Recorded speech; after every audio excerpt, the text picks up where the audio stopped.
morning, everyone. This is Ryan Ender with your Wednesday, July 17th morning market commentary. Let's take another quick look at the maps. Starting here with the 1 to 5 day temperatures, we see that they are still well above average, 6 to 7 degrees above average for an average of all 5 days.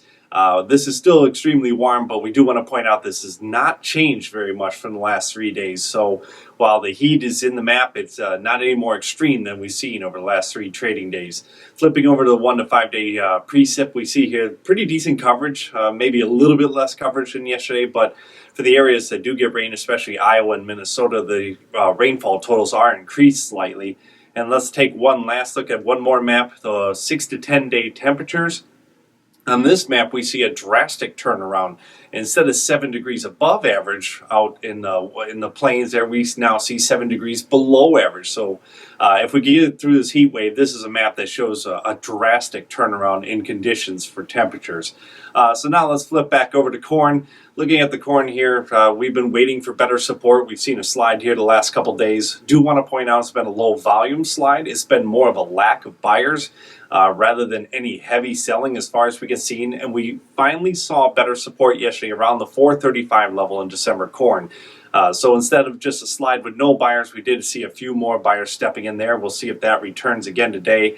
And just to note, from the recent bounce, corn has only slid 59% of its recent gains. So while we see it down a couple of active days, you may get a negative impression, but as a whole, only a 59% give back of the recent gains, so it's nothing too severe yet. Flipping over to the beans now, we'll say that the bean setback has been a little bit more active. Over in November, beans, we've given back 67% of the gains, but we've also fallen right to an uptrend line support, which crosses at 901 3/4 today. Pretty much for the rest of beans, we'll say maybe we gave back a little bit more of the retracement due to a poor crush report on Monday, but otherwise, beans looking at the same weather maps, the same weather issues as the corn. Wheat, over in the wheat, a little bit larger of a slide, falling very close to a key support of 498 in September, Chicago.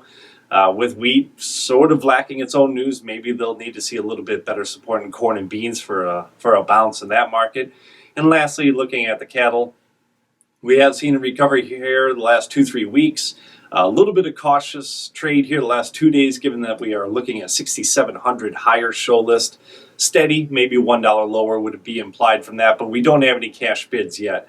When looking at cash bids, as we see them come out today, keep in mind last week's average cash trade was 110.85. So we'll be looking to see if those cash bids come in above or below that level for guidance through the rest of the week in cattle. So that's what we're looking at today. Give us a call here, 800-551-4626, or visit us on the web, allendale-ing.com.